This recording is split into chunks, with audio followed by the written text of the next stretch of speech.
മാനവരാശിയുടെ നിലനിൽപ്പിന് യുദ്ധങ്ങൾ ഒരു പരിഹാരമല്ല എന്ന് പറഞ്ഞുകൊണ്ട് തന്നെ നമുക്ക് തുടങ്ങാം. എന്താണ് 2-3 ദിവസങ്ങളായി നമ്മുടെ പശ്ചിമേഷ്യയിൽ നടന്നുകൊണ്ടിരിക്കുന്നത്? ഇസ്രായേലും ഇറാനും നേർക്കുനേരാണ്. വലിയ യുദ്ധത്തിലേക്കാണ് കാര്യങ്ങൾ പൊയ്ക്കൊണ്ടിരിക്കുന്നത്. അടിക്ക് തിരിച്ചടി എന്ന നിലപാടിൽ തന്നെയാണ് രണ്ട് രാജ്യങ്ങളും നിലവിൽ മുന്നോട്ട് പോയിക്കൊണ്ടിരിക്കുന്നത്. ഇവിടെ ഇസ്രായേൽ ആഹ്വാനം ചെയ്ത പ്രധാനപ്പെട്ട ഒരു കാര്യമുണ്ട്. ഞങ്ങളുടെ യുദ്ധം ഇറാനിലെ ജനതയ്ക്കെതിരെയല്ല, ഇറാനിലെ സർക്കാരിനെതിരെയാണ് എന്നുള്ളതാണ്. ഇവിടെ ഇസ്രായേലും ഇറാനും മറന്നു പോകുന്നൊരു കാര്യം, യുദ്ധങ്ങൾ നടക്കുന്ന രണ്ട് രാജ്യങ്ങൾ തമ്മിലായിക്കോട്ടെ, രണ്ട് ചെറിയ ശക്തികൾ തമ്മിലായിക്കോട്ടെ, വലിയ രണ്ട് ശക്തികൾ തമ്മിലായിക്കോട്ടെ, എങ്ങനെയായാലും യുദ്ധമെന്നത് ഒന്നിൻ്റെയും ശാശ്വത പരിഹാരമല്ല എന്നുള്ളത് നാം മനസ്സിലാക്കിയിരിക്കണം. വളർന്നു വരുന്ന മാനവരാശിയും ഇത് വളരെ ഗൗരവമായി എടുക്കേണ്ട ഒരു വിഷയമാണ്. ഈ ഒരു യുദ്ധത്തിന് ശേഷം എന്താണ് സംഭവിക്കാൻ പോകുന്നത്? ഇസ്രായേൽ ജയിക്കുമായിരിക്കും, അതല്ലെങ്കിൽ ഇറാൻ ജയിക്കുമായിരിക്കും, അതല്ലെങ്കിൽ രണ്ട് രാജ്യങ്ങൾ തമ്മിൽ ഒരു സമാധാനമായ ഒരു അന്തരീക്ഷത്തിലേക്ക് വന്നെന്നുമിരിക്കാം. ഏതൊരു യുദ്ധം അവസാനിച്ചാലും നമുക്ക് എന്താണ് അവിടെ കാണാൻ കഴിയുന്നത്? ഉറ്റവരെയും ഉടയവരെയും ഒക്കെ നഷ്ടപ്പെട്ട് തെരുവിലേക്ക് ഇറങ്ങേണ്ടി വരുന്ന ഒരു കൂട്ടം ജനതയെ നമുക്ക് കാണാനായിട്ട് സാധിക്കും. ഈ ലോകത്തിൽ ജനിച്ചു എന്നതിൻ്റെ പേരിൽ മാത്രം ഒന്നും അറിയാതെ മരണപ്പെടേണ്ടി വരുന്ന ഒരുപാട് മനുഷ്യ ജീവനുകളെയും നമുക്ക് കാണാനായിട്ട് സാധിക്കും. പിഞ്ചു കുഞ്ഞുങ്ങൾ മുതൽ കുട്ടികൾ മുതൽ സ്ത്രീകൾ വരെ, ഭൂമിയിലെ ജീവജാലങ്ങൾ വരെ മരണപ്പെട്ട് കിടക്കുന്ന കാഴ്ച നമുക്ക് കാണാനായിട്ട് സാധിക്കും. അതോടൊപ്പം തന്നെ ഏത് രാജ്യത്താണോ ആ രാജ്യത്തിൻ്റെ ടോട്ടൽ ഇൻഫ്രാസ്ട്രക്ചർ തന്നെ മാറിപ്പോകുന്ന കാഴ്ചയും നമ്മൾ ഇതിനു മുമ്പ് ഒരുപാട് കണ്ടിട്ടുമുണ്ട്. ഈ യുദ്ധത്തിൻ്റെയും അവസാനങ്ങൾ ഇതൊക്കെ തന്നെയായിരിക്കും. അതുകൊണ്ട് തന്നെ മറ്റ് ലോകരാജ്യങ്ങൾ തമ്മിലോ മറ്റ് ശക്തികൾ തമ്മിലോ ഇനിയൊരു യുദ്ധം ഉണ്ടാകാതിരിക്കട്ടെ. നിലവിൽ ഇസ്രായേൽ ഇറാൻ പ്രശ്നം എത്രയും പെട്ടെന്ന് സമാധാനപരമായൊരു അന്തരീക്ഷത്തിലേക്ക് വരട്ടെ എന്ന് നമുക്ക് പ്രാർത്ഥിക്കാം. എന്താണ് 2-3 ദിവസങ്ങളായി പശ്ചിമേഷ്യയിൽ നടന്നിരിക്കുന്നത് എന്നുള്ള കാര്യങ്ങൾ നമുക്ക് ചെറിയ രീതിയിലൊന്ന് പരിശോധിക്കാം. എല്ലാവർക്കും അൺഫിൽറ്റേഡിൻ്റെ മറ്റൊരു അധ്യായത്തിലേക്ക് സ്വാഗതം. പശ്ചിമ ഏഷ്യയിലേക്ക് നിങ്ങൾ നോക്കിക്കഴിഞ്ഞാൽ കാണാൻ സാധിക്കും ഇസ്രായേൽ എവിടെയാണ് സ്ഥിതി ചെയ്യുന്നതെന്നും ഇറാഖ് എവിടെയാണ് സ്ഥിതി ചെയ്യുന്നതെന്നും. ഏകദേശം രണ്ട് ലോകരാജ്യങ്ങൾ തമ്മിൽ 1500 കിലോമീറ്ററിൽ പരം ദൂരം തന്നെയുണ്ട്. ഇതിനിടയിലേക്ക് നിങ്ങൾ നോക്കിക്കഴിഞ്ഞാൽ Iraq, Syria, Jordan, Saudi Arabia പോലുള്ള മറ്റ് രാജ്യങ്ങളെ നിങ്ങൾക്ക് കാണാനായിട്ട് സാധിക്കും. 2-3 ദിവസങ്ങളായി എന്താണ് നടന്നുകൊണ്ടിരിക്കുന്നത്? മറ്റ് ലോകരാജ്യങ്ങൾ കാഴ്ചക്കാരായി നിൽക്കുകയാണ്. കാരണം എന്താണ്? അവർ തല ഉയർത്തി നോക്കിക്കഴിഞ്ഞാൽ കാണാൻ സാധിക്കുന്നത് 1500 കിലോമീറ്റർ അപ്പുറത്തോട്ടും ഇപ്പുറത്തോട്ടും എന്താണ് തലയ്ക്ക് മുകളിലൂടെ മിസൈലുകളും ഡ്രോണുകളും ബാലസ്റ്റിക് മിസൈലുകളും അതോടൊപ്പം തന്നെ യുദ്ധവിമാനങ്ങളും ചീറിപ്പാഞ്ഞുകൊണ്ടിരിക്കുന്ന കാഴ്ചയാണ്. നിലവിൽ ഇവിടെ രണ്ട് രാജ്യങ്ങളുടെയും നിലപാടെന്ന് പറയുന്നത് അടിക്ക് തിരിച്ചടിക്കുക എന്ന് തന്നെയാണ്. ഒരു തവണ ആക്രമണം ഉണ്ടായിക്കഴിഞ്ഞാൽ അതിന് മറുപടി കൊടുക്കുക, വീണ്ടും ആക്രമിച്ചു കഴിഞ്ഞാൽ അതിന് വീണ്ടും മറുപടി കൊടുക്കുക എന്ന രീതിയിലാണ്. ഇതേ രീതിയിൽ കാര്യങ്ങൾ മുന്നോട്ട് പോയിക്കൊണ്ടിരുന്നു കഴിഞ്ഞാൽ വലിയൊരു യുദ്ധത്തിലേക്ക് ചെന്ന് അവസാനിക്കുമെന്ന് നമുക്ക് പറയാനായിട്ട് സാധിക്കും. ഇത് ഈ രണ്ട് രാജ്യങ്ങളെ മാത്രമല്ല ബാധിക്കുന്നത്, മറ്റ് പല രാജ്യങ്ങളെയും, അവരുടെ വാണിജ്യ വ്യാപാര മേഖലകളെയും അതോടൊപ്പം തന്നെ അവരുടെ സമ്പദ്ഘടനയൊക്കെ പല രീതിയിലും ബാധിക്കാൻ സാധ്യതയുള്ളൊരു വലിയ യുദ്ധം തന്നെയാണിത്. എന്താണ് ഇവിടെ സംഭവിച്ചിരിക്കുന്നത്? ആരാണ് യുദ്ധം തുടങ്ങി വെച്ചത്? എന്തിനു വേണ്ടിയിട്ടാണ് യുദ്ധം തുടങ്ങിയത്? എന്താണ് ഇതിൻ്റെ അജണ്ട? തുടങ്ങിയ കാര്യങ്ങൾ നമ്മൾ വ്യക്തമായി പരിശോധിച്ചാൽ മനസ്സിലാക്കാൻ സാധിക്കും. ഇസ്രായേലാണ് യുദ്ധം ആഹ്വാനം ചെയ്തത്, ഇസ്രായേലാണ് യുദ്ധം തുടങ്ങി വെച്ചതും. ഇസ്രായേലിൽ നിന്നാണ് ആദ്യത്തെ മിസൈലുകളെല്ലാം തന്നെ ഇറാനിലേക്ക് ചെന്ന് പതിച്ചത്. എന്താണ് ഇതിന് കാരണമെന്നുള്ള കാര്യങ്ങൾ നമ്മൾ വിശദമായി പരിശോധിക്കുകയാണെങ്കിൽ മനസ്സിലാക്കാൻ സാധിക്കുന്നത്, ഇസ്രായേൽ ആഹ്വാനം ചെയ്യുകയാണ്, നാളെ ഞങ്ങൾ ഇറാനുമായി യുദ്ധം തുടങ്ങാൻ പോവുകയാണ് എന്ന് പറഞ്ഞ് തുടങ്ങിയ ഒരു യുദ്ധമല്ലിത്. വർഷങ്ങളായിട്ട് ഇറാനെക്കുറിച്ച് വളരെ വ്യക്തമായിട്ട് കാര്യങ്ങൾ പഠിച്ച് ഇറാൻ്റെ മർമ്മപ്രധാന കേന്ദ്രങ്ങളെല്ലാം വ്യക്തമായി സ്റ്റഡി ചെയ്തതിന് ശേഷമാണ് ഇസ്രായേൽ ഇറാന് നേരെ ആക്രമണം തൊടുത്തുവിട്ടിരിക്കുന്നത്. ഇറാനിലേക്ക് നമ്മൾ പരിശോധിച്ചാൽ മനസ്സിലാക്കാൻ സാധിക്കും ആക്രമണത്തിൻ്റെ തീവ്രത എത്രത്തോളം വളരെ വലുതായിരുന്നു എന്ന്. കാരണം ഇറാൻ്റെ പ്രധാനപ്പെട്ട ഏരിയകളിലൊക്കെ ആയിട്ടാണ് അറ്റാക്കുകൾ നടന്നിരിക്കുന്നത്. അവരുടെ വ്യോമ മേഖലകളും അതോടൊപ്പം തന്നെ അവരുടെ മേജറായിട്ടുള്ള റിസോഴ്സും എല്ലാം തന്നെയാണ് അറ്റാക്ക് ചെയ്യപ്പെട്ടിരിക്കുന്നത്. ഇസ്രായേലിലേക്ക് നമ്മളൊന്ന് നോക്കിക്കഴിഞ്ഞാൽ ഇസ്രായേലിനകത്ത് പ്രശ്നങ്ങളുണ്ട്, മറ്റ് രാജ്യങ്ങളുമായിട്ട് പ്രശ്നങ്ങളുണ്ട്, മറ്റ് രാജ്യങ്ങളുമായിട്ട് യുദ്ധങ്ങൾ നടക്കുന്നുണ്ട്. ഈ കാര്യങ്ങളെല്ലാം നമ്മൾ മാറ്റി നിർത്തിയതിനു ശേഷം ഇറാനുമായിട്ടുള്ള പ്രശ്നങ്ങൾ മാത്രം നമ്മളോട് പരിശോധിച്ചാൽ മനസ്സിലാക്കാൻ സാധിക്കുന്നത് ഇസ്രായേലിന് വ്യക്തമായിട്ടുള്ളൊരു പ്ലാനുണ്ട്. ഇറാനുമേൽ നടത്തിയിരിക്കുന്ന ഈ ഒരു ഓപ്പറേഷന് മേലും വ്യക്തമായിട്ടുള്ള അജണ്ടകളുണ്ട്. ഇസ്രായേൽ ഇവിടെ വെറുതെ ഇറാനുമേൽ യുദ്ധം ചെയ്യുന്നതല്ല, ഇതിന് വ്യക്തമായിട്ടുള്ളൊരു ധാരണയുണ്ട്, അതല്ലെങ്കിൽ ഇതിനൊരു പ്ലാൻ ഉണ്ട്. അതുകൊണ്ട് തന്നെ ഒഫീഷ്യലി ഇത് അനൗൺസ് ചെയ്തിട്ടുണ്ട്. ഇതൊരു ഓപ്പറേഷനായിട്ട് തന്നെയാണ് മുന്നോട്ട് പോയിക്കൊണ്ടിരിക്കുന്നത്. ഈ ഒരു ഓപ്പറേഷൻ്റെ പേര് റൈസിംഗ് ലയൺ എന്നാണ്. റൈസിംഗ് ലയണിൻ്റെ അജണ്ടകളും ഇസ്രായേൽ ലോകത്തോട് വിളിച്ചു പറയുന്നുണ്ട്. ഇതിൽ പ്രധാനമായിട്ടും രണ്ട് കാര്യങ്ങളാണ് ഇസ്രായേൽ മുന്നോട്ട് വയ്ക്കുന്നത്. ഇതിൽ ഒന്നാമതായിട്ട് പറയുന്നത്, ഒരുപാട് വർഷങ്ങളായിട്ട് ഇറാൻ ഒക്യുപ്പൈഡ് പാലസ്തീൻ എന്ന് പറയുകയാണ്. അതായത് പലസ്തീൻ എന്നൊരു നാട് ഇവിടെ ഉള്ളത് ഇറാനെ പിടിക്കുന്നില്ല. അതുകൊണ്ട് തന്നെ ഇറാൻ പിന്നിൽ നിന്നുകൊണ്ട് മറ്റ് ശക്തികളെ ഉപയോഗിച്ച് ഇസ്രായേലിനെതിരെ ആക്രമണം ചെയ്യുകയാണ്. ഹമാസ്, ഹിസ്ബുള്ള, ഗാസ, ലെബനോൺ തുടങ്ങിയ കാര്യങ്ങൾ നിങ്ങൾക്കറിയാവുന്നതാണ്. ഇവരെ മുന്നിൽ നിർത്തിക്കൊണ്ട് ഇറാൻ പിന്നിൽ നിന്ന് ആക്രമിക്കുകയാണ്. ഇവർക്ക് വേണ്ടുന്ന ഫണ്ടും കാര്യങ്ങളും ചെയ്തു കൊടുക്കുന്നത് ഇറാനാണ്. പിന്നിൽ നിന്നുകൊണ്ട് ഇറാൻ ഇത്തരമൊരു സപ്പോർട്ട് കൊടുക്കുന്നത് കൊണ്ടാണ് ഇസ്രായേലിനെതിരെ മറ്റ് ശക്തികളിൽ നിന്നും ഇത്രത്തോളം പ്രശ്നങ്ങൾ വരുന്നത്. അതുകൊണ്ട് നിലവിൽ എന്താണ്, മറ്റെല്ലാ ചെറിയ ശക്തികളെ മാറ്റി നിർത്തിക്കൊണ്ട് കേന്ദ്രമായിട്ടുള്ള ഇറാനുമേൽ ഇത്തരമൊരു യുദ്ധം ഞങ്ങൾ ചെയ്യുന്നത് ഇതുകൊണ്ടാണെന്നാണ് ഇസ്രായേൽ പറയുന്നത്. രണ്ടാമതായിട്ട് പറയുന്നത്, ഇസ്രായേൽ എന്നൊരു നാടുണ്ടാവാനേ പാടില്ല എന്നാണ് ഇറാൻ പറയുന്നത്. പലസ്തീനിൽ ഇസ്രായേൽ എന്നൊരു നാടുണ്ടായി വന്നിട്ടുണ്ട്. ഇതൊരു കാരണവശാലും അംഗീകരിക്കാൻ പറ്റുന്ന ഒരു കാര്യമല്ല. ഈ ഒരു കാര്യം ഇറാൻ്റെ ഭരണാധികാരികൾ പബ്ലിക്കായിട്ട് പല വേദിയിലും പറഞ്ഞിട്ടുണ്ടെന്നാണ്. എന്നാൽ ഇത്രയും നാൾ ഇറാൻ ഈ പറഞ്ഞുകൊണ്ടിരുന്നത് വെറുതെ ആയിരുന്നു എന്നാണ് ഇസ്രായേൽ കരുതിയിരുന്നത്. ഇപ്പോൾ അങ്ങനെയല്ല കാര്യങ്ങൾ. ഇറാൻ ഇപ്പോൾ അണുവായുധങ്ങൾ ഉണ്ടാക്കിക്കൊണ്ടിരിക്കുകയാണ്. അതോടൊപ്പം തന്നെ അണുവായുധങ്ങൾക്ക് ആവശ്യമായിട്ടുള്ള യുറേനിയം കൂടെ ഉണ്ടാക്കി തുടങ്ങിയിരിക്കുന്നത്. കുറച്ച് ദിവസങ്ങൾ കൂടി മുന്നോട്ട് പോയി കഴിഞ്ഞാൽ ഇറാൻ്റെ കൈവശം അണുവായുധങ്ങൾ വരും. അണുവായുധങ്ങൾ ഉണ്ടായിക്കഴിഞ്ഞാൽ തീർച്ചയായിട്ടും ഇറാൻ ഉപയോഗിച്ച് ഇസ്രായേലിനെ തകർക്കും. അതുകൊണ്ട് തന്നെ ഇറാൻ ആക്രമിക്കുന്നതിന് മുമ്പ് തന്നെ ഞങ്ങൾ ഇറാനെതിരെ യുദ്ധം ചെയ്യുകയാണ്. ഇറാൻ്റെ കൈവശം അണ്വായുധങ്ങൾ ഉണ്ടായിക്കഴിഞ്ഞാൽ തീർച്ചയായിട്ടും ഇസ്രായേലിനെ പൂർണ്ണമായും തകർത്ത് കളയും. നമുക്കറിയാം ഇറാൻ്റെ ഏതെങ്കിലും ഒരു മെയിൻ സിറ്റിയുടെ അത്രേ വരുന്നുള്ളൂ ഇസ്രായേൽ എന്ന് പറഞ്ഞാൽ വളരെ ചെറിയ ഒരു രാജ്യമാണ്. അപ്പം വളരെ പെട്ടെന്ന് തന്നെ എന്താണ് ഈ അണ്വായുധങ്ങൾ ഉപയോഗിച്ച് ഇറാൻ ഇസ്രായേലിനെ തകർക്കാൻ പറ്റും. അതുകൊണ്ട് ഇത് ഞങ്ങളുടെ ചെറുത്തുനിൽപ്പിൻ്റെ ഭാഗമായിട്ടാണ് ഞങ്ങൾ ഈ ഒരു യുദ്ധം പ്രഖ്യാപിച്ചിരിക്കുന്നത് എന്നുള്ള കാര്യങ്ങളൊക്കെയാണ് എന്താണ് ഈ ഒരു റൈസിംഗ് ലയൺ എന്ന ഓപ്പറേഷൻ്റെ ഭാഗമായിട്ട് ഇസ്രായേൽ ലോകത്തോട് വിളിച്ചു പറയുന്നത്. എന്നാൽ ഇവിടെ ഇറാൻ എന്താണ് ഒഫീഷ്യലി പറയുന്നത്? ഞങ്ങൾ ന്യൂക്ലിയർ റിസർച്ച് ചെയ്യുന്നുണ്ട്, യുറേനിയം മേക്ക് ചെയ്യുന്നുണ്ട്. ഇതൊക്കെ ഞങ്ങൾക്ക് എന്താണ് എഡ്യൂക്കേഷണൽ പർപ്പസിനും സയൻറ്റിഫിക് ആയിട്ടുള്ള ആവശ്യങ്ങൾക്ക് വേണ്ടിയിട്ടാണ്.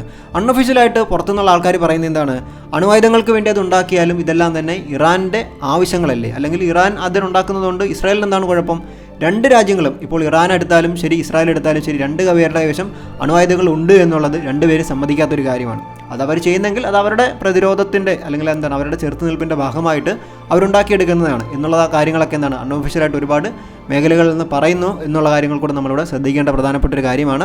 ഓപ്പറേഷൻ റൈസിംഗ് ലൈൻ ഇറാനെ എത്രത്തോളം ബാധിച്ചു എന്നുള്ള കാര്യങ്ങൾ പരിശോധിച്ചാൽ വ്യക്തമായി നമുക്ക് മനസ്സിലാക്കാൻ സാധിക്കും. ഇസ്രായേൽ വളരെ കാലത്തെ ഒരു വ്യക്തമായിട്ടുള്ള ഒരു സ്റ്റഡിക്ക് ശേഷമാണ് ഇറാനുമേൽ ഇത്തരമൊരു ഓപ്പറേഷൻ നടത്തിയിരിക്കുന്നത് എന്നാണ്. ഇറാനിലേക്ക് ഇനി നമ്മൾ നോക്കിക്കഴിഞ്ഞാൽ മനസ്സിലാക്കാൻ സാധിക്കുന്നതാണ് ഇറാൻ്റെ പ്രധാനപ്പെട്ട ഊർജ്ജ സ്രോതസ്സുകൾ. അതിൽ ഓയിൽ റിഫൈനറി ആയിട്ടുള്ള അതിൻ്റെ ഒരു 60% ഒക്കെ നാശനഷ്ടങ്ങൾ ഉണ്ടായിട്ടുണ്ട്, അല്ലെങ്കിൽ 60% നശിച്ചു പോയിട്ടുണ്ട്. സൈനിക താവളങ്ങൾ, ബാലസ്റ്റിക് മിസൈൽ കേന്ദ്രങ്ങൾ, ആണവ കേന്ദ്രങ്ങൾ, വ്യോമ പ്രതിരോധ മേഖല, എല്ലാ മേഖലകളിലും എന്താണ് ഇറാനെ ഈ ഒരു റൈസിംഗ് ലൈൻ എന്ന ഈ ഒരു ഓപ്പറേഷൻ വളരെ കാര്യമായ രീതിയിൽ ബാധിച്ചിട്ടുണ്ട്. ഇനി അതിൻ്റെ തീവ്രത നമ്മൾ മനസ്സിലാക്കണമെങ്കിൽ അതിനകത്തേക്ക് ഇറങ്ങി ചെല്ലണം. അവിടേക്ക് നോക്കി കഴിഞ്ഞാൽ വലിയ നാശനഷ്ടങ്ങൾ ഉണ്ടായിട്ടുണ്ട്. അതിലുപരി അവരുടെ ടോപ്പ് ഒഫീഷ്യൽസ് അല്ലെങ്കിൽ തന്നെ ടോപ്പ് റിസർച്ച് ഹെഡ് അങ്ങനെ അവരുടെ എല്ലാ മേഖലകളിലുമുള്ള പ്രധാനപ്പെട്ട ആളുകൾ തങ്ങി പാർക്കുന്ന ഏരിയകളിലേക്കും ഒക്കെയാണ് ആക്രമണങ്ങൾ നടന്നേക്കുന്നത്. അവിടെയും ഒരുപാട് ഓഫീസേഴ്സിനെ ഇവർക്ക് നഷ്ടപ്പെട്ടു. ഇതുകൂടാതെ നിലവിൽ പുറത്തു വന്നേക്കുന്ന റിപ്പോർട്ടുകൾ പ്രകാരം 450+ മരണങ്ങളാണ് അവിടെ നടന്നിരിക്കുന്നത്. അപ്പം ഇത്രത്തോളമുള്ള വലിയൊരു ആഘാതം നമ്മുടെ ഇറാനുമേൽ ഇസ്രായേലിൻ്റെ ആക്രമണത്തെ തുടർന്ന് ഉണ്ടായിട്ടുണ്ടെന്ന് മനസ്സിലാക്കാൻ സാധിക്കും. ഇസ്രായേൽ ഇറാനുമേൽ നടത്തിയ ഈ ഒരു കടുത്ത ആക്രമണത്തിൽ ഇറാൻ നല്ല രീതിയിൽ ബാധിക്കപ്പെട്ടെന്ന് നമുക്ക് മനസ്സിലാക്കാനായിട്ട് സാധിക്കും. 450 പരം മനുഷ്യജീവനുകൾ, അവരുടെ പ്രധാനപ്പെട്ട ഊർജ്ജ സ്രോതസ്സുകൾ, അതോടൊപ്പം തന്നെ അവരുടെ ടോപ്പ് ഓഫീഷ്യൽസ്, എല്ലാ മേഖലകളിലും ഇസ്രായേൽ അവരുടെ സാന്നിധ്യം അറിയിച്ചു എന്ന് നമുക്ക് മനസ്സിലാക്കാനായിട്ട് സാധിക്കും. എന്തായാലും അടിച്ചു കഴിഞ്ഞാൽ തിരിച്ചടിക്കുമെന്നുള്ളത് തന്നെയാണ് ഈ ഒരു യുദ്ധത്തിന്റെ പ്രധാനപ്പെട്ട ഒരു പോയിന്റായിട്ട് നമ്മളിവിടെ കാണേണ്ടത്. ഇതേ സമയം ഇറാൻ ഒഫീഷ്യലി അനൗൺസ് ചെയ്യുകയാണ് ഞങ്ങൾ ഇസ്രായേലിനെ തിരിച്ചടിക്കും. ഈ ഒരു തിരിച്ചടിക്ക് ഓപ്പറേഷൻ ട്രൂ പ്രോമിസ് എന്ന പേര് കൊടുക്കുന്നു. അതോടൊപ്പം തന്നെ ലോക ജനതയോട് വിളിച്ചു പറയുന്നു, ലോകരാജ്യങ്ങളെ നോക്കിക്കാണുക, ഞങ്ങളല്ല ഇത് തുടങ്ങി വെച്ചത്, ഇസ്രായേലാണ്. ഇസ്രായേൽ എങ്ങനെയാണോ ഞങ്ങളെ ആക്രമിച്ചത് അതുപോലെ തന്നെ ഞങ്ങൾ തിരിച്ച് അടിച്ചിരിക്കുമെന്ന് പറയുന്നു. മറ്റെല്ലാ ലോകരാജ്യങ്ങളും ഇതെത്ര അല്ലെങ്കിൽ എന്താണ് ഒഫീഷ്യലായിട്ടുള്ള ഇറാൻ്റെ ഈ ഒരു പ്രഖ്യാപനം അത്ര കാര്യമാക്കി എടുത്തില്ല എന്ന് വേണം പറയാനായിട്ട്. അതിനെന്താണ് കാരണം? അതിന് കാരണം ഇസ്രായേൽ തന്നെയാണ്. ഇസ്രായേൽ ലോകരാജ്യങ്ങളിൽ ശ്രദ്ധ നേടിയിരിക്കുന്ന പ്രധാനപ്പെട്ട ഒരു മേഖലയെന്ന് പറയുന്നത് അവരുടെ വ്യോമ പ്രതിരോധ മേഖലയാണ്. അതിൽ എടുത്തു പറയേണ്ട കാര്യമെന്ന് പറയുന്നത് അയൺ ഡോം സംവിധാനമാണ്. എന്താണ് അയൺ ഡോം സംവിധാനം? ശത്രു രാജ്യങ്ങളിൽ നിന്ന് വരുന്ന മിസൈൽസ്, ഡ്രോൺസ് തുടങ്ങിയവയെല്ലാം തന്നെ ആകാശത്ത് വെച്ച് തന്നെ നശിപ്പിച്ച് കളയാൻ കഴിവുള്ള ഒരു സംവിധാനമാണ് അയൺ ഡോം സംവിധാനം. ഇതുകൂടാതെ അമേരിക്കയുടെ ഒരു പിൻബലവും ഇസ്രായേലിനുണ്ട്. പ്രത്യക്ഷത്തിൽ അമേരിക്ക ഇതിൽ ഇല്ല എങ്കിലും ഇറാനും ഇസ്രായേലും തമ്മിൽ യുദ്ധം നടക്കുന്നു എന്നുള്ള നിലപാടാണ്. നമുക്കറിയാം നിലവിൽ ലോകത്തിൽ വെച്ച് ഏറ്റവും അത്യാധുനികമായിട്ടുള്ള ആയുധങ്ങളായിക്കോട്ടെ മറ്റെല്ലാ തരത്തിലും അമേരിക്ക എത്രത്തോളം അഡ്വാൻസ്ഡ് ആണെന്ന് നമുക്കറിയാം. ആ ഒരു സപ്പോർട്ട് തീർച്ചയായിട്ടും ഇസ്രായേലിനുണ്ട്. അതോടൊപ്പം തന്നെ അമേരിക്കയുടെ ഇൻ്റലിജൻസ് സപ്പോർട്ട്, ആയുധങ്ങൾ, ഗ്രൗണ്ട് ഡിഫൻസ് എല്ലാ രീതിയിലും ഒരു സപ്പോർട്ട് ഇസ്രായേലിനുണ്ട്. ഇത്രത്തോളം അഡ്വാൻസ്ഡ് ആയിട്ടുള്ള അല്ലെങ്കിൽ ടെക്നോളജി പരമായിട്ടെല്ലാം മുന്നിൽ നിൽക്കുന്ന സപ്പോർട്ടും കാര്യങ്ങളും എല്ലാം ഉള്ളതുകൊണ്ട് തന്നെ ഇസ്രായേലിനെ ആരും ഒന്നും ചെയ്യില്ല എന്നൊരു വിശ്വാസം ഇസ്രായേലിനും ഉണ്ടായിരുന്നു. മറ്റെല്ലാ ലോകരാജ്യങ്ങൾക്കും ഇസ്രായേലിനോട് ചേർത്ത് നിൽപ്പ് കുറച്ച് ബുദ്ധിമുട്ടേറിയതാണെന്നുള്ള രീതിയിൽ ഒരു നിലപാടുണ്ടായിരുന്നു. തങ്ങൾക്കുണ്ടായിരുന്ന ആത്മവിശ്വാസത്തെയും അതോടൊപ്പം തന്നെ മറ്റെല്ലാ ലോകരാജ്യങ്ങളും ആഗ്രഹിക്കുന്ന തരത്തിലുള്ള ഡിഫൻസ് സിസ്റ്റമായിട്ടുള്ള അയൺ ഡോം സംവിധാനത്തെയും എല്ലാം കാറ്റിൽ പറത്തിക്കൊണ്ട് ആരും പ്രതീക്ഷിക്കാത്ത ടൈമിൽ സർപ്രൈസായിട്ട് ഇറാൻ്റെ പക്കൽ നിന്നും 13 ജൂൺ നൈറ്റിന് ഒരു ഹെവി ആയിട്ടുള്ള സ്ട്രൈക്ക് ഇറാന് ഇസ്രായേലിൻ്റെ മേലിൽ കൊടുക്കാനായിട്ട് സാധിച്ചു. ബാലസ്റ്റിക് മിസൈൽസ്, 100+ ഡ്രോൺസ്, ഇതെല്ലാം വെച്ചിട്ട് ഹെവി ആയിട്ടുള്ളൊരു സ്ട്രൈക്ക് തന്നെ, ഒരു കൗണ്ടർ സ്ട്രൈക്ക് തന്നെ ഇസ്രായേലിന് മേലിൽ ഇറാൻ കൊടുത്തു. 1500 കിലോമീറ്ററുകൾ താണ്ടിയാണ് ഈ ഒരു മിസൈൽസും ഡ്രോൺസും എല്ലാം ഇസ്രായേലിൻ്റെ മേൽ വന്ന് പതിച്ചത്. ഹെവി സ്ട്രൈക്ക് എന്ന് തന്നെ പറയാനായിട്ട് സാധിക്കും. ഇത് എത്രത്തോളം ഇസ്രായേലിനെ ബാധിച്ചു എന്ന് നമ്മൾ നോക്കിക്കഴിഞ്ഞാൽ ഇസ്രായേലിൻ്റെ ക്യാപിറ്റലായിട്ടുള്ള ടെൽ അവീവിലുള്ള അയൺ ഡോം സംവിധാനം for the first time largest സ്കെയിലിൽ തകർക്കപ്പെടുകയാണ്. ലോകരാജ്യങ്ങളെല്ലാം നോക്കി നിൽക്കുകയാണ്. ഇത്രയും അഡ്വാൻസ്ഡ് ആയിട്ടുള്ള ആ ഒരു ടെക്നോളജിയിൽ പോലും ലൂപ്പ് ഹോളുകൾ ഉണ്ട് എന്നുള്ള രീതിയിൽ നമുക്ക് മനസ്സിലാക്കാനായിട്ട് സാധിക്കും. അതോടൊപ്പം തന്നെ ടെൽ അവീവിലുള്ള ജനവാസ മേഖലകൾ, അതോടൊപ്പം തന്നെ റെസിഡൻഷ്യൽ ഏരിയകളെല്ലാം തന്നെ തകർന്ന് വീഴുന്ന കാഴ്ചകളാണ് നമുക്ക് കാണാനായിട്ട് സാധിച്ചത്. ഈ ഒരു തിരിച്ചടിയിൽ തീർച്ചയായിട്ടും ഇസ്രായേൽ തോറ്റുപോയി എന്ന് നമുക്ക് പറയാൻ സാധിക്കും. എങ്ങനെയാണ് ഇസ്രായേൽ തോറ്റുപോയത്? ഇസ്രായേലിൻ്റെ ഡിഫൻസ്, ഇൻ്റലിജൻസ്, അതിലുപരി അയൺ ഡോം സംവിധാനം, ഇതെല്ലാം കൊണ്ട് തന്നെയാണ് ഇസ്രായേൽ ലോക ശ്രദ്ധ നേടിയിരുന്നത്. ഇതിനു മുമ്പുള്ള ഇസ്രായേലിൻ്റെ കാര്യങ്ങൾ നമ്മൾ പരിശോധിച്ചാൽ മനസ്സിലാക്കാൻ സാധിക്കുന്നത് ഇസ്രായേലിൻ്റെ ഇതിനു മുമ്പുള്ള എല്ലാ ആക്രമണവും ചെറിയ ചെറിയ ശക്തികളുമായിട്ടായിരുന്നു. ഫോർ ദ ഫസ്റ്റ് ടൈമാണ് ഒരു രാജ്യവും തമ്മിലുള്ള ഏറ്റുമുട്ടലിലേക്ക് വരുന്നത്. അങ്ങനെ നോക്കിക്കഴിഞ്ഞാൽ ഇസ്രായേലിൻ്റെ ഈ സവിശേഷതയാണ് ഇറാൻ ഇവിടെ തകർത്ത് വിട്ടത്. ആ രീതിയിൽ നോക്കിക്കഴിഞ്ഞാൽ തീർച്ചയായിട്ടും ഈ ഒരു തിരിച്ചടിയിൽ ഇറാൻ വിജയിച്ചു എന്ന് തന്നെ നമുക്ക് പറയാനായിട്ട് സാധിക്കും. ഇറാന്റെ ഈ ഒരു തിരിച്ചടിക്ക് ഇസ്രായേൽ ഉടൻ തന്നെ തിരിച്ച് കൗണ്ടർ സ്ട്രൈക്ക് കൊടുത്തു. അതോടൊപ്പം തന്നെ പ്രധാനപ്പെട്ട മറ്റൊരു കാര്യം കൂടി പറയുന്നുണ്ട്, ഇത് തുടരും എന്നുകൂടിയാണ് അറിയിച്ചിരിക്കുന്നത്. എന്താണ്, നിങ്ങൾ എത്രത്തോളം ഞങ്ങൾ അറ്റാക്ക് ചെയ്യുന്നോ അത്രത്തോളം ഞങ്ങൾ വീണ്ടും തിരിച്ചു ചെയ്യും. രണ്ട് സൈഡിൽ നിന്നും ഇത് തന്നെയാണ്, അടിക്ക് തിരിച്ചടി എന്ന രീതിയിൽ തന്നെയാണ് കാര്യങ്ങൾ നിലവിൽ മുന്നോട്ട് പോയിക്കൊണ്ടിരിക്കുന്നത്. അതോടൊപ്പം തന്നെ ഇസ്രായേൽ ഇറാനുള്ള ജനതയോട് പറയുന്ന മറ്റൊരു പ്രധാനപ്പെട്ട കാര്യം കൂടിയുണ്ട്, ഞങ്ങൾക്ക് ഇറാനിലെ ജനതയുമായിട്ട് യാതൊരു തരത്തിലുള്ള പ്രശ്നങ്ങളുമില്ല, ഞങ്ങൾക്കുള്ള പ്രശ്നം ഇറാനിൻ്റെ സർക്കാരിനോടാണ്. അതുകൊണ്ട് തന്നെ ഇറാനിലുള്ള ജനങ്ങൾ സർക്കാരിനെതിരെ പ്രതിഷേധിച്ചിട്ട് ഈ ഒരു യുദ്ധം അവസാനിപ്പിക്കണമെന്നാണ് നെതന്യാഹു ആവശ്യപ്പെടുന്നത്. നിങ്ങൾ ആലോചിച്ച് നോക്കണം, രണ്ട് രാജ്യങ്ങൾ തമ്മിലുള്ള സർക്കാരുകൾ തമ്മിലുള്ള പ്രശ്നത്തിന് ബലിയാടായി വേണ്ടി വരുന്നത് അവിടെയുള്ള പാവപ്പെട്ട ജനതയാണ്. യുദ്ധത്തിന് ശേഷമുള്ള അന്തരീക്ഷം നമ്മൾ പരിശോധിക്കുകയാണെങ്കിൽ മനസ്സിലാക്കാൻ സാധിക്കും, സർക്കാർ വീണ്ടും രൂപം കൊണ്ടുവരും, അതല്ലെങ്കിൽ മറ്റ് പല മേഖലകളിലേക്കും അതിന് എലിജിബിൾ ആയിട്ടുള്ള ഓഫീസേഴ്സ് വരും, എല്ലാം വരും. പക്ഷേ നഷ്ടങ്ങളെപ്പോഴും അവിടുത്തെയുള്ള ജനതയ്ക്ക് മാത്രമാണ്. സ്വന്തക്കാരെയും ബന്ധക്കാരെയും അതോടൊപ്പം തന്നെ ജീവജാലങ്ങളെയും അവരുടെ സമ്പദ്ഘടനയും എല്ലാം മറിയും ഈ ഒരു യുദ്ധത്തിന് ശേഷം. അത് ഇവിടെ നിന്നല്ല, ലോകരാജ്യങ്ങൾ എവിടെ എടുത്താലും അല്ലെങ്കിൽ നമ്മൾക്ക് മുന്നുണ്ടായിട്ടുള്ള എല്ലാ സാമ്രാജ്യങ്ങളും നമ്മളെടുത്താലും മനസ്സിലാക്കാൻ സാധിക്കുന്ന കാര്യം, യുദ്ധത്തിന് ശേഷമുള്ള നഷ്ടങ്ങൾ തീർച്ചയായിട്ടും അവിടുത്തെ പാവപ്പെട്ട ജനതയ്ക്ക് മാത്രമായിരിക്കും.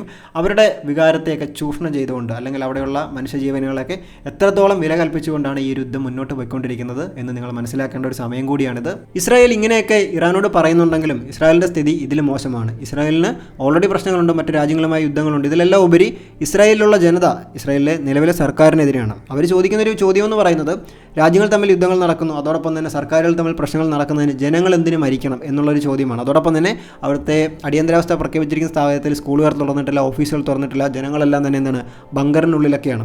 അപ്പം കാര്യങ്ങൾ എത്രത്തോളം വഷളായിരിക്കും എന്നുള്ളത് നിങ്ങൾക്ക് ഇതിൽ നിന്ന് തന്നെ ഊഹിച്ചെടുക്കാനായിട്ട് സാധിക്കും. രണ്ട് രാജ്യങ്ങൾ തമ്മിൽ യുദ്ധങ്ങൾ ഉണ്ടാകുന്നു, അതും തോറ്റു കൊടുക്കാൻ മനസ്സിലാത്ത രണ്ട് രാജ്യങ്ങൾ തമ്മിലുള്ള യുദ്ധം, അതിൻ്റെ തീവ്രത എത്രത്തോളം വലുതായിരിക്കുമെന്ന് യുദ്ധത്തിന് ശേഷം നമുക്ക് മനസ്സിലാക്കാം. നിലവിൽ നടന്നിരിക്കുന്ന ആക്രമണങ്ങളുടെയൊക്കെ അടിസ്ഥാനത്തിൽ അല്ലെങ്കിൽ അത് എത്രത്തോളം രണ്ട് രാജ്യങ്ങളെയും ബാധിച്ചിട്ടുണ്ടെന്നുള്ളത് നിലവിൽ പുറത്തു വരുന്ന റിപ്പോർട്ടുകൾ പ്രകാരം നമുക്ക് മനസ്സിലാക്കാനായിട്ട് സാധിക്കും. ഇറാനെ സംബന്ധിച്ച് നോക്കുകയാണെങ്കിൽ ഇൻ്റർനാഷണൽ മീഡിയ, ലോക്കൽ മീഡിയ എല്ലാം തന്നെ വളരെ നല്ല രീതിയിൽ അവിടെ ആക്റ്റീവ് ആയിരിക്കുന്നതുകൊണ്ട് കാര്യങ്ങൾ നമുക്ക് കുറച്ചും കൂടെ ഡീറ്റെയിൽ ആയിട്ട് അറിയാനായിട്ട് സാധിക്കും. എന്നാൽ ഇസ്രായേലിനെ സംബന്ധിച്ച് നോക്കുകയാണെങ്കിൽ ഇൻ്റർനാഷണൽ മീഡിയ ആയിക്കോട്ടെ, ലോക്കൽ മീഡിയ ആയിക്കോട്ടെ, അവിടെ എല്ലാം കാര്യങ്ങൾ കുറച്ചുകൂടി ലിമിറ്റഡ് ആണ്. അപ്പോൾ അതുകൊണ്ട് തന്നെ കാര്യങ്ങൾ നമുക്ക് പുറത്തു നിന്ന് കിട്ടുന്ന ഇൻഫർമേഷൻ്റെ അടിസ്ഥാനത്തിൽ മാത്രമേ കാര്യങ്ങളെ മനസ്സിലാക്കിയെടുക്കാനായിട്ട് സാധിക്കത്തുള്ളൂ. ഇസ്രായേൽ ഇറാൻ യുദ്ധം മറ്റ് രാജ്യങ്ങളെ ഏതൊക്കെ രീതിയിൽ ബാധിക്കുന്നു നമ്മൾ നോക്കി കഴിഞ്ഞാൽ, ആദ്യം നമ്മൾ ഈ 1500 കിലോമീറ്ററിനകത്തേക്ക് നോക്കിക്കഴിഞ്ഞാൽ Iraq, Syria, Jordan, Saudi Arabia പോലുള്ള രാജ്യങ്ങളിലേക്ക് നോക്കിക്കഴിഞ്ഞാൽ അവരുടെ വ്യോമഗതാഗതത്തെ ഇത് വളരെ നല്ല രീതിയിൽ ബാധിച്ചിട്ടുണ്ട്. ഇസ്രായേൽ ആയിക്കോട്ടെ ഇറാൻ ആയിക്കോട്ടെ 1500 കിലോമീറ്റർ അപ്പുറത്തോട്ടും ഇപ്പുറത്തോട്ടും ഡ്രോണുകളായിക്കോട്ടെ മിസൈലുകളായിക്കോട്ടെ അയച്ചുകൊണ്ടിരിക്കുകയാണ്. ഇതിനിടയിലൂടെ പാസഞ്ചർ വിമാനങ്ങളായിക്കോട്ടെ ഇൻ്റർനാഷണൽ ഫ്ലൈറ്റുകളായിക്കോട്ടെ മറ്റു തരത്തിലുള്ള ഒന്നും തന്നെ ഒരു സമയത്തോടെ നമുക്ക് കൊണ്ടുപോകാനായിട്ട് പറ്റത്തില്ല. ഇത് വെറുതെ നിരപരാധികളെ കൊലക്കി കൊടുക്കുന്നതിന് തുല്യമായി പോകും. അതുകൊണ്ട് തന്നെ ഈ രാജ്യങ്ങളൊക്കെ അവരുടെ എന്താണ് ഇൻ്റർനാഷണൽ സർവീസുകളും അല്ലെങ്കിൽ എന്താണ് വ്യോമഗതാഗതം വളരെ ചെറിയ രീതിയിൽ അത് അടച്ച് അതിന് വേണ്ടുന്ന കാര്യങ്ങൾ അവർ ചെയ്യുന്നുണ്ടെന്ന് നമുക്ക് മനസ്സിലാക്കാനായിട്ട് സാധിക്കും. യുദ്ധം ഇതേ രീതിയിൽ മുന്നോട്ട് തുടർന്നു കഴിഞ്ഞാൽ, അടിക്ക് തിരിച്ചടി എന്ന രീതിയിൽ പോയി കഴിഞ്ഞാൽ മറ്റു പല രാജ്യങ്ങളുടെയും വാണിജ്യ വ്യാപാരങ്ങളെ വലിയ തോതിൽ ബാധിക്കുമെന്ന് നാം മനസ്സിലാക്കുക.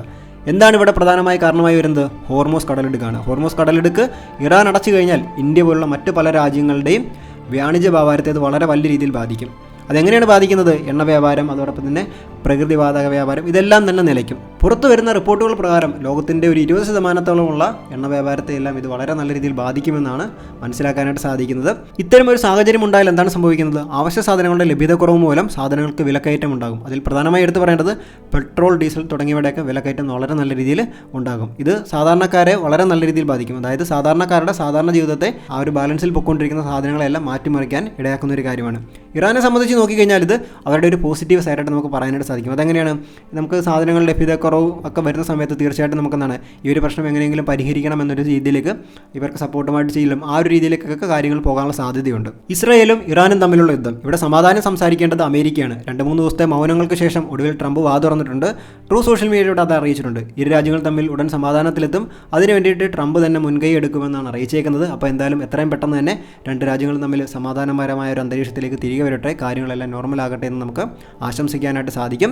ഏതൊരു വലിയ സാമ്രാജ്യം എടുത്താലും അതല്ലെങ്കിൽ വലിയ രാജഭരണങ്ങൾ എടുത്താലും ജനാധിപത്യം എടുത്താലും എവിടെയായിരുന്നാലും യുദ്ധം ഒരു കാലത്തും നല്ലത് ചെയ്തിട്ടില്ല. യുദ്ധത്തിൻ്റെ അവസാനം എന്താണ് സംഭവിക്കാൻ പോകുന്നത് എന്നുള്ളതറിയാം. നാശനഷ്ടങ്ങളും അതോടൊപ്പം തന്നെ രാജ്യത്തിൻ്റെ സമ്പദ്ഘടനയും അതോടൊപ്പം തന്നെ എല്ലാ മേഖലകളെയും അത് വളരെ നല്ല രീതിയിൽ സ്വാധീനിക്കാൻ പോകുന്നു എന്നാണ്. ഇവിടേക്ക് നമ്മൾ നോക്കിക്കഴിഞ്ഞാൽ ഇസ്രായേലും ഇറാനും രണ്ട് രാജ്യങ്ങൾ തമ്മിലുള്ള യുദ്ധം മറ്റെല്ലാ രാജ്യങ്ങളെയും എത്രത്തോളം ബാധിക്കും എന്നുള്ളത് വരും ദിവസങ്ങളിൽ നമുക്ക് മനസ്സിലാക്കാനായിട്ട് സാധിക്കും. യുദ്ധം തുടങ്ങി ഈ ഒരു ചെറിയ കാലയളവിൽ തന്നെ മറ്റ് രാജ്യങ്ങൾ അത് എത്രത്തോളം ബാധിച്ചു നിങ്ങൾ നോക്കുക. സാമ്പത്തികപരമായിട്ടും അതോടൊപ്പം തന്നെ വാണിജ്യ വ്യാപാര മേഖലകളെയൊക്കെ പിടിച്ചു കുലുക്കിക്കൊണ്ടാണ് നിലവിൽ ഈ ഒരു യുദ്ധം മുന്നോട്ട് പോയിക്കൊണ്ടിരിക്കുന്നത്. നമുക്കൊക്കെ ഇത്രയൊക്കെ ബാധിച്ചെങ്കിൽ യുദ്ധം നടക്കുന്ന ആ ഒരു രാജ്യത്തിൻ്റെ അവസ്ഥ നിങ്ങളൊന്ന് ആലോചിക്കുക, എത്രത്തോളം ഭീകരമായിരിക്കും. ഇവിടെയാണ് നമ്മൾ ഇന്ത്യ പോലൊരു രാജ്യത്തിൻ്റെ സവിശേഷതകളൊക്കെ മനസ്സിലാക്കേണ്ടത്. ഇവിടെ ഞാനിവിടെ സംസാരിക്കുന്നത് ഒരു വ്യക്തിയെക്കുറിച്ചോ ഒരു പ്രസ്ഥാനത്തെക്കുറിച്ചോ ഒരു മതത്തെക്കുറിച്ചോ അല്ലെങ്കിൽ ഏതെങ്കിലും ഒരു പാർട്ടിയെക്കുറിച്ചോ അല്ല. നമ്മുടെ രാജ്യത്തൊരു പ്രശ്നമുണ്ടായെന്ന് നമ്മൾ കരുതുക. അവസാനമായി നടന്ന ഇന്ത്യ പാക് ആക്രമണം നമ്മൾ പരിശോധിക്കുകയാണെങ്കിൽ ഇന്ത്യയുടെ തിരിച്ചടി അല്ലെങ്കിൽ ഓപ്പറേഷൻ സിന്ദൂർ എന്തിനെതിരെയായിരുന്നു?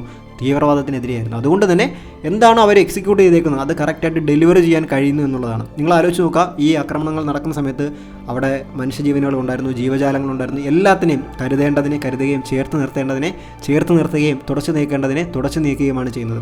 ഓരോ മനുഷ്യജീവനുകൾക്കും എത്രത്തോളം വില കൽപ്പിക്കുന്ന നാടാണ്, അല്ലെങ്കിൽ ഉണ്ടാകുന്ന പ്രശ്നത്തെ എത്രത്തോളം സുതാര്യമായിട്ട് അല്ലെങ്കിൽ എത്രത്തോളം വിവേകത്തോടുകൂടിയാണ് കാര്യങ്ങൾ ചെയ്യുന്നതെന്ന് മനസ്സിലാക്കാനായിട്ട് സാധിക്കും. ഈ പറഞ്ഞതിൻ്റെ മറ്റൊരു പ്രധാനപ്പെട്ട തലമെന്ന് പറയുന്നത് നമ്മുടെ രാജ്യത്ത് ആക്രമണങ്ങൾ ഉണ്ടാകുന്ന സമയത്ത് ജീവനുകൾ പൊലിയുന്നില്ല എന്നല്ല, ആദ്യത്തെ ആ ഒരു ആക്രമണത്തിന് ശേഷം ഉണ്ടാകുന്ന തിരിച്ചടികളിൽ നമ്മൾ എത്രത്തോളം ശ്രദ്ധാലുവാണ് എന്നുള്ള കാര്യങ്ങളാണ് നമ്മുടെ പ്രധാനമായും ചിന്തയിലേക്ക് കൊണ്ടുവരേണ്ടത്. ഇവിടെ നമ്മളെന്താണ്, ഇത്തരം സാഹചര്യത്തിൽ കാര്യങ്ങൾ വിവേകത്തോടുകൂടി ചെയ്യുന്ന സമയത്താണ് നമ്മുടെ രാജ്യത്തെ നായകന്മാർ എത്രത്തോളം അതിൽ കാര്യങ്ങൾ ശ്രദ്ധ ചെലുത്തുന്നു എന്നുള്ള കാര്യങ്ങളൊക്കെ നമ്മൾ മനസ്സിലാക്കേണ്ടത്. ഇവിടെ എന്താണ്, ഒരു വ്യക്തിയെയോ ഒരു വ്യക്തിത്വത്തെയോ ഒരു പ്രസ്ഥാനത്തെയോ അല്ലെങ്കിൽ ഏതെങ്കിലും ഒരു കാര്യത്തെ നമ്മളിവിടെ ഉയർത്തി കാണിക്കുകയല്ല. ഉണ്ടാകുന്ന കറണ്ട് സാഹചര്യത്തിൽ എന്താണോ അതിന് ഉചിതമായ രീതിയിൽ തീരുമാനങ്ങൾ കൈക്കൊള്ളുന്നു എന്നുള്ളതിലൊക്കെയാണ് നമ്മളെന്താണ് നമ്മുടെ രാജ്യത്തിൻ്റെ നേതാക്കന്മാരോട് നമ്മൾ കടപ്പെട്ടിരിക്കേണ്ടത്. അത് നമ്മുടെ ഇന്ത്യ എന്നൊരു രാജ്യത്തെ മാത്രം നിങ്ങൾ നിലവിൽ ഈ ഒരു സാഹചര്യത്തിൽ മുന്നിൽ കണ്ടാൽ മാത്രം മതിയാകും. എന്തായാലും ഇസ്രായേൽ ഇറാൻ പ്രശ്നം എത്രയും പെട്ടെന്ന് സമാധാനപരമായ ഒരു അന്തരീക്ഷത്തിലേക്ക് എത്തട്ടെ എന്ന് നമുക്ക് പ്രാർത്ഥിക്കാം. അതോടൊപ്പം തന്നെ ഈ ഒരു ആക്രമണത്തിൽ കൊല്ലപ്പെട്ട മനുഷ്യജീവനുകൾക്ക് ആദരാഞ്ജലികൾ അർപ്പിച്ചുകൊണ്ട് ഈ ഒരു വീഡിയോയുടെ വൈൻഡപ്പ് ചെയ്യുകയാണ്. മറ്റൊരു വീഡിയോയിൽ വീണ്ടും കാണാം.